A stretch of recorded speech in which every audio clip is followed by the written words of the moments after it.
Assalamualaikum warahmatullahi wabarakatuh.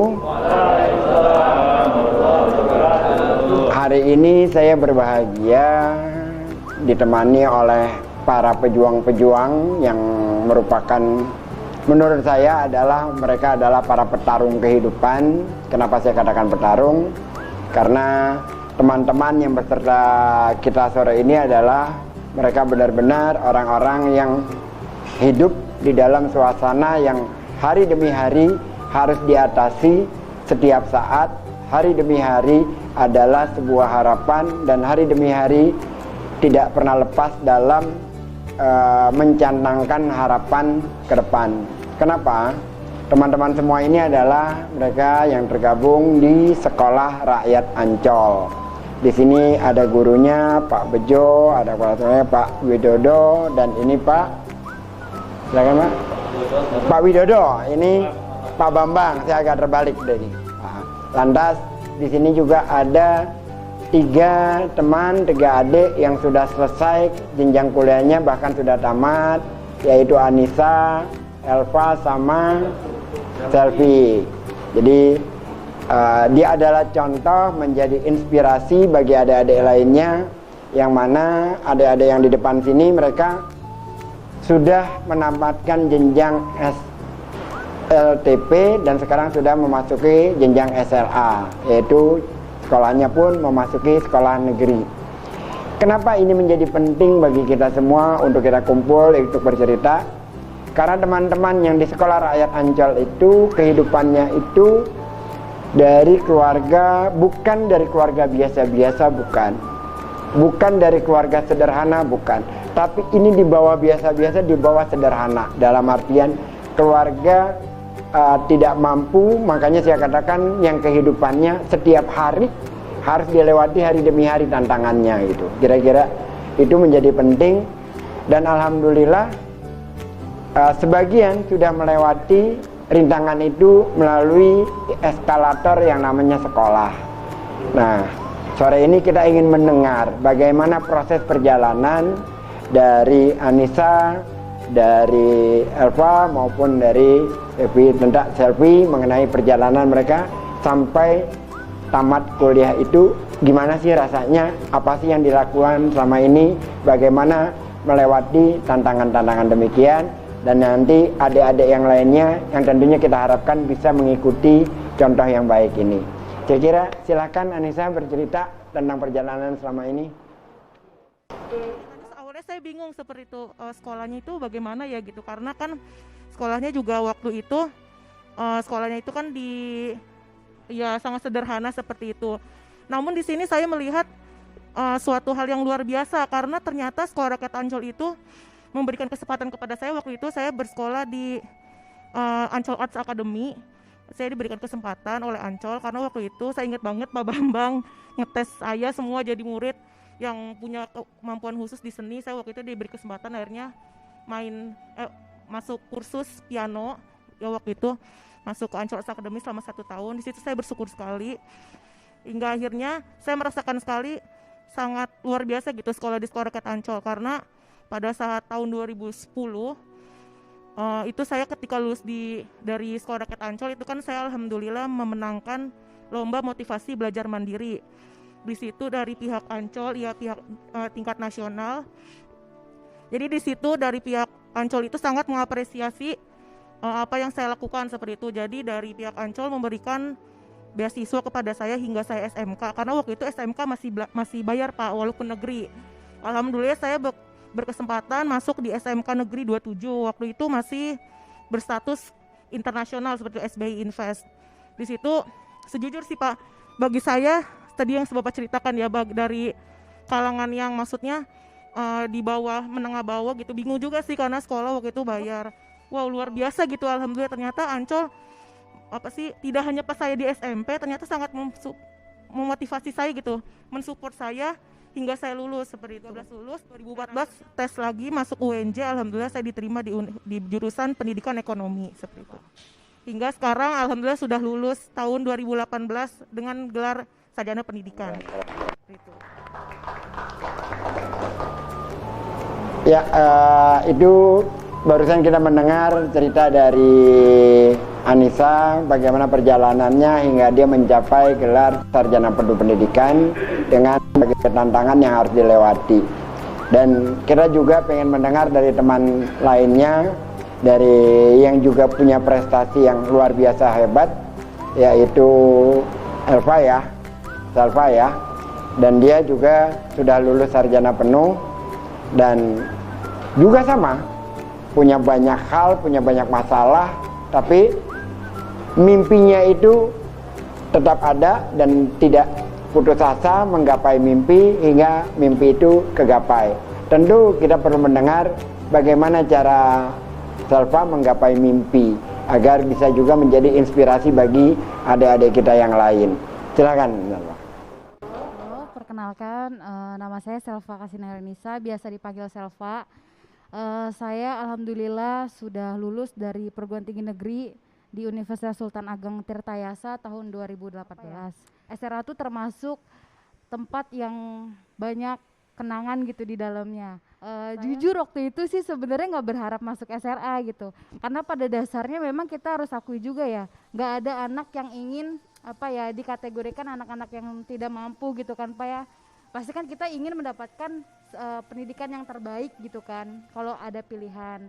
Ternyata yaitu qadarullah, kita nggak ada yang tahu, suatu hal yang buruk bagi kita ternyata kedepannya mendapatkan hasil yang luar biasa. Sampai saat ini pun saya nggak pernah menyangka gitu saya bisa sampai menduduki S1 gitu dan beasiswa juga.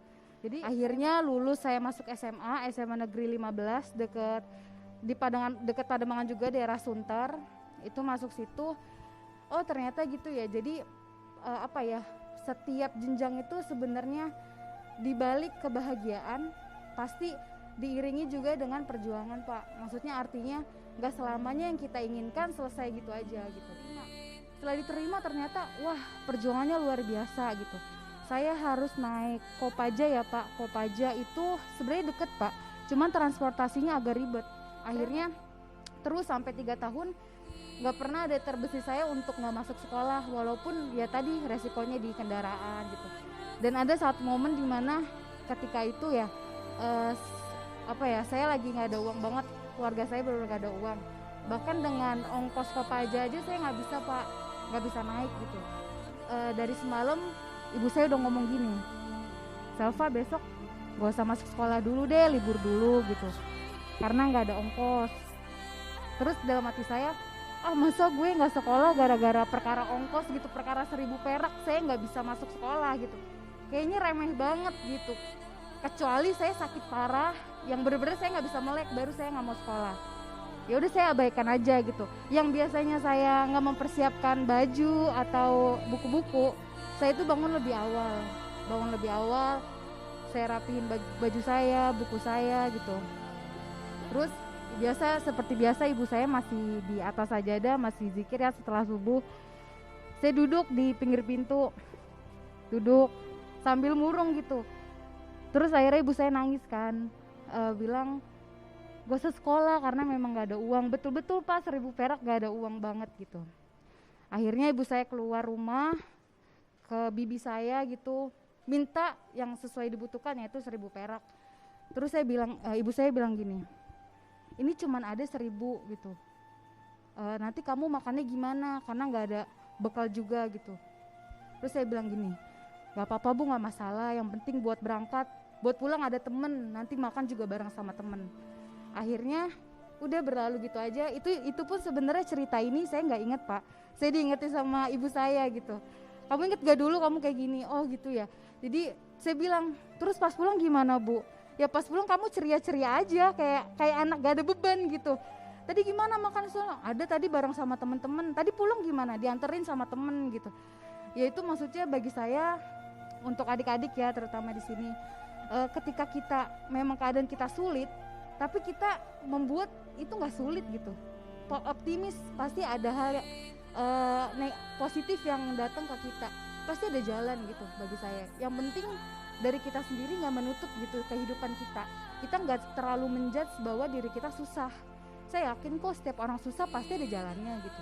Gak mungkin juga kita diciptakan susah seumur hidup gitu. Kan tergantung bagaimana kita bisa meraih apa yang kita inginkan, sesimpel apapun deh. Akhirnya saya keterima di jalur rapot, dan itu juga dengan beasiswa pemerintah ya Pak, kala itu beasiswa bidik misi. Ketika keterima, sama juga perjuangannya seperti saya masuk di SMA. Seneng pasti, tapi ini lebih menantang lagi Pak, karena saya harus merantau, anak perempuan gitu, harus merantau dengan 0 rupiah. Kondisi keluarga ekonomi udah dikatakan ya memang gak mampu gitu, sampai orang tua saya ketika saya ingin lulus kelas 3 itu, orang tua saya bilang, pilihannya apa nih, kalau kuliah udah pasti nggak bisa biayain gitu. Kalau kerja saya mikir, saya kerja mau kerja apa gitu lulusan SMA. Akhirnya saya bilang gini ke ibu saya, ke ayah saya, Selva pengen kuliah, tapi tenang aja Selva, nggak ngerepotin. Selva dapat beasiswa. Pokoknya janji deh kalau misalnya kuliah harus dapat beasiswa. Kalau nggak dapat beasiswa ya udah nggak kuliah deh gitu. Akhirnya alhamdulillah saya dapat beasiswa juga. Kemudian setelah di sana baru saya merasakan banget perjuangan yang benar-benar luar biasa. Beasiswanya ternyata turunnya di akhir, bukan di awal. Saya ngerasain 2 hari nggak makan, itu bener-bener nggak ada teman juga ya di kosan. Jadi Sabtu Minggu itu teman-teman pulang Pak. Saya mikir daripada saya pulang kan nggak ada ongkos kan, udah deh nggak apa-apa. Alhamdulillah di kosan masih ada galon Pak, galon masih penuh. Jadi saya minum aja gitu selama 2 hari itu. Dan apapun yang terjadi ke depan, bagi saya pendidikan itu nomor 1. Karena dengan pendidikan saya yakin banget bisa merubah pola pikir mindset kita ke depan.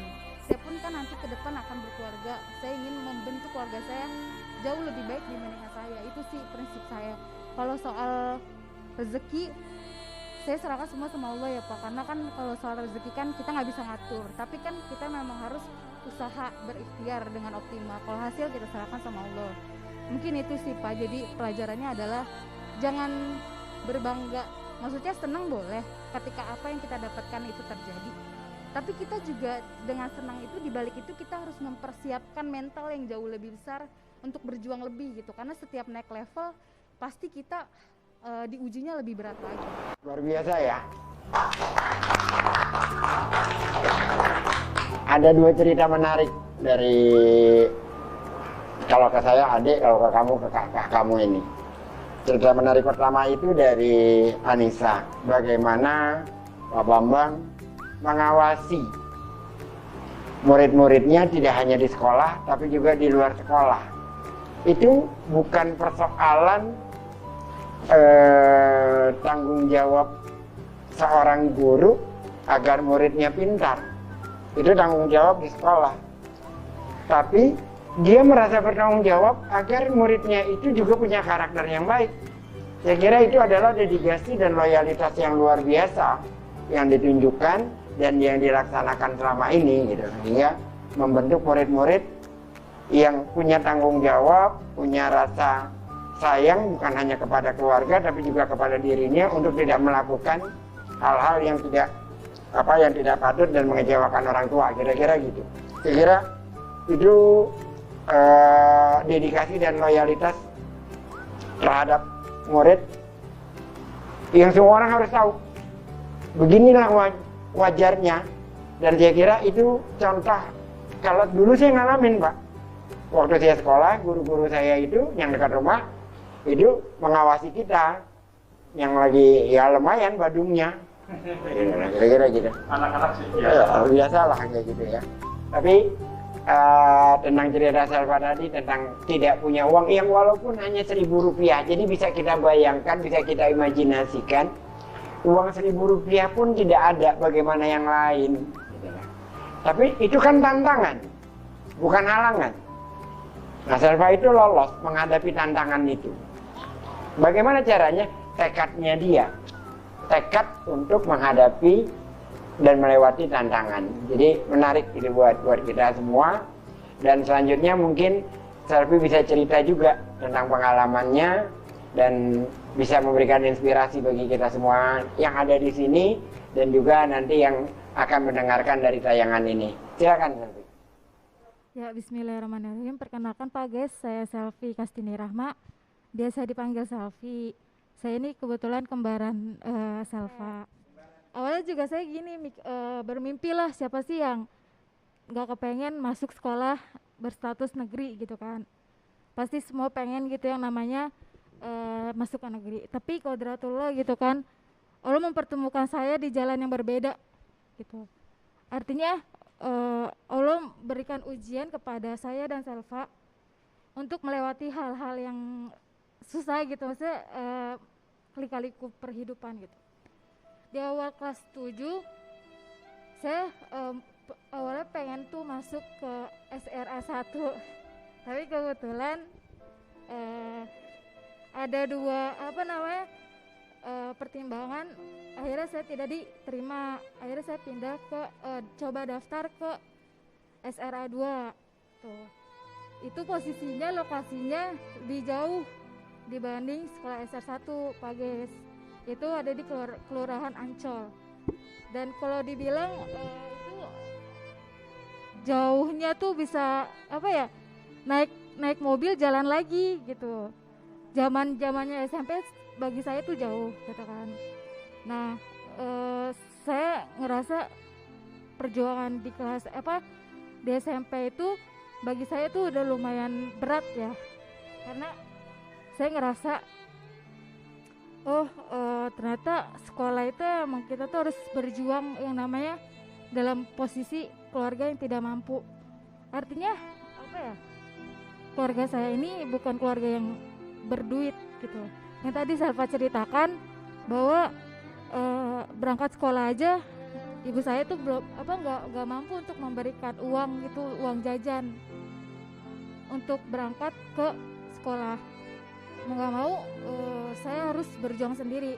Nah di situ saya mikir pas saat ayah saya di PHK itu kan pasti uangnya dibagi-bagi ya. Saya mikir saya ditawarin, kamu mau apa? Oh saya lebih baik beli sepeda gitu kan. Saya mikir untuk apa ya? Saya punya HP tapi saya nggak bisa manfaatin itu. Akhirnya saya beli sepeda untuk apa? Untuk bisa saya sekolah. Saya mikir seperti itu. Nah selama saya SMP, alhamdulillah gitu kan, saya selalu diberi kesempatan sama guru-guru SRA untuk lebih jauh mengenal dunia luar. Artinya saya selalu kepilih di ketika ada event. Contohnya saya dulu waktu itu pernah kepilih untuk main angklung tuh bersama Pak Maruli dulu timnya. Saya waktu itu ingat banget Pak Ges, setiap kehadiran yang saya ikutin itu dibayar, per absennya itu selalu dibayar gitu, ada upahnya. Itu saya ingat banget dulu di upah 10.000. Nah bagi saya dulu tuh 10.000 tuh gede banget, dan itu saya tipikal orang yang anak yang ketika dapat duit bukan saya untuk foya-foya, maksudnya buat pribadi sendiri, tapi saya tabung uang itu. Akhirnya udah aku kumpul banyak lah, sekitar 1 bulan tuh bisa kebeli baju, bisa ngebantu ibu buat beli lauk-lauk lah gitu kan, beli sejenisnya buat ngebantu makan gitu kan. Nah di situ saya ngerasa berat, di zaman saya SMP tuh berat banget gitu, sampai harus saya yang namanya ngerasain sepeda saya tuh sering copot gitu kan, karena kan di sekolah tuh sepeda saya suka diusilin sama temen tuh, suka dicabutin rantainya gitu kan. Terus kalau pulang saya kalau putus akhirnya saya jalan gitu kan, saya gotong-gotong tuh sepeda itu sampai saya ngerasa susah juga gitu. Pada akhirnya 3 tahun berlalu, saya juga mikir apakah saya bisa lanjut untuk sekolah gitu kan. Dan kodratullah Allah juga beri rezeki lagi di tempat lain. Saya bisa lanjut di Pondok Pesantren Bekasi. Itu biayanya bisa dikatakan free, semuanya nggak dipungut biaya. 3 tahun di situ saya lewatin, dan tadi dengan semangat dan motivasi ibu saya bahwa kamu nggak boleh yang namanya putus sekolah, kamu harus yang namanya meraih apa yang kamu mampu gitu. Istilah kata kamu gak boleh putus sampai SMP aja, minimal kamu SMA. Kalau bisa bersyukur banget ibu bisa punya anak yang namanya bisa lulus kuliah gitu kan. Di situ saya selama 3 tahun di pondok, saya ngeliat tuh kembaran saya Salva di sana, dia kayak ngomong kuliah gitu kan. Saya ada pacuan gitu kan, ada pacuan untuk kembaran saya bisa, kenapa saya enggak gitu kan. Disitulah saya mempertahankan nilai dari semester 1 sampai semester 5. Semester 5 diuji lagi tuh saya dengan guru yang gaptek lah istilah kata ya, nggak ngerti cara daftar kuliah tuh gimana gitu.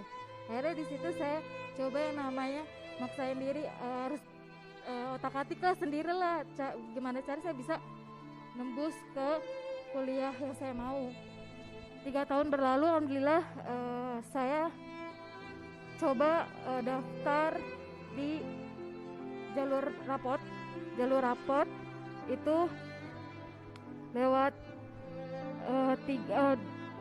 saya milih 3 jurusan dan 2 universitas. Di situ saya juga nggak ngerti apakah yang saya pilih ini mempengaruhi saya bisa lanjut apa tidak gitu kan. Tapi ya balik lagi, saya dengan niat saya yang lurus bahwa ya kalau bukan rezeki ya nggak bakal kemana gitu kan. Di situ saya juga terus berdoa sama Allah gitu kan, bangun malam, terus melakukan hal-hal yang sebagaimananya gitu.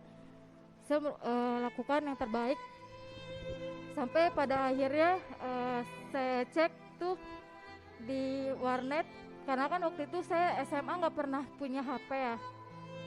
Jadi kalau saya mau cek-cek gitu saya harus ke warnet gitu kan, ke warnet deket rumah. Dan itu di situ saya bukanya terlambat karena bagi saya udah pesimis dulu gitu. Saya udah ngerasa nggak bakal mungkin saya dapet. Toh saya kan siapa sih, bukan keluarga yang ada gitu kan. Saya udah pesimis dulu.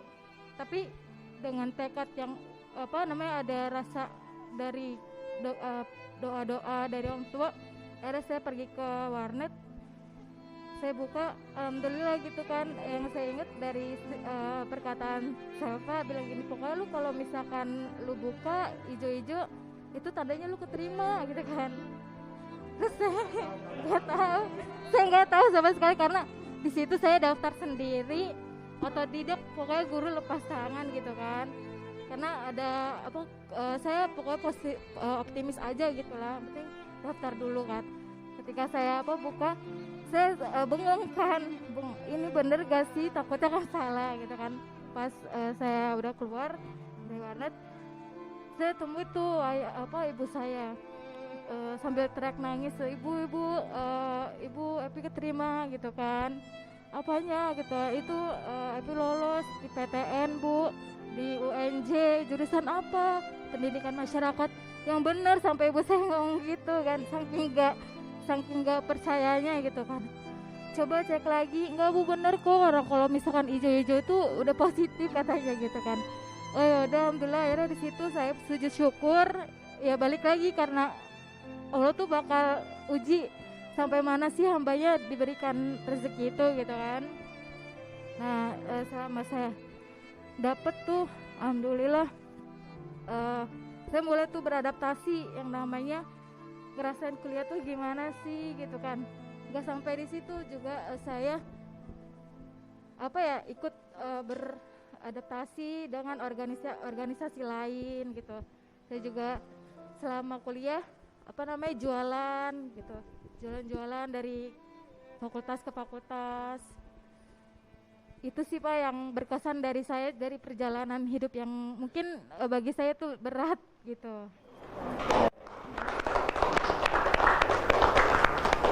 Yang menariknya itu mendapatkan uang.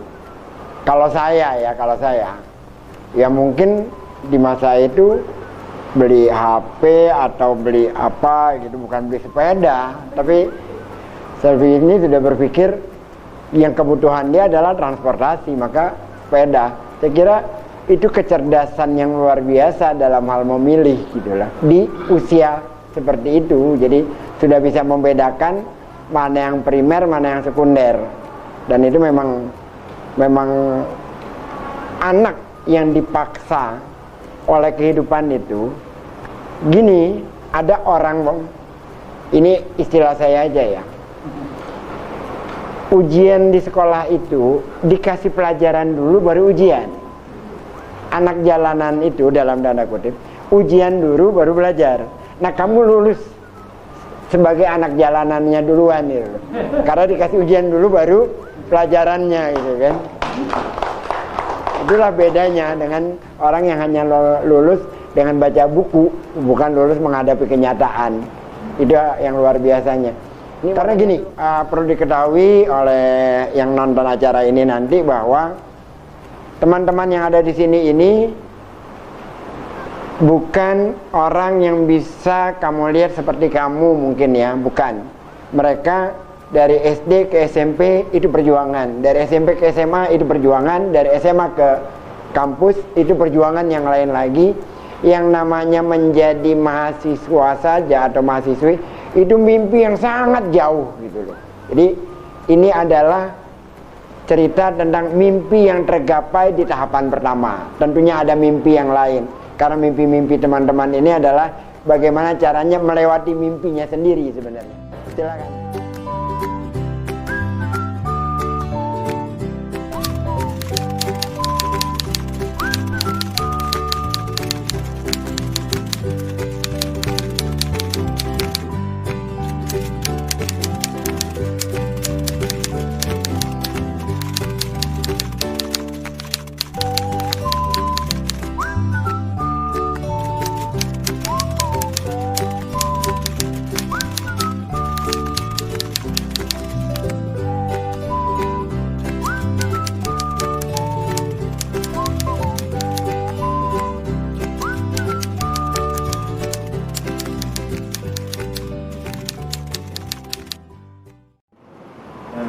Alhamdulillah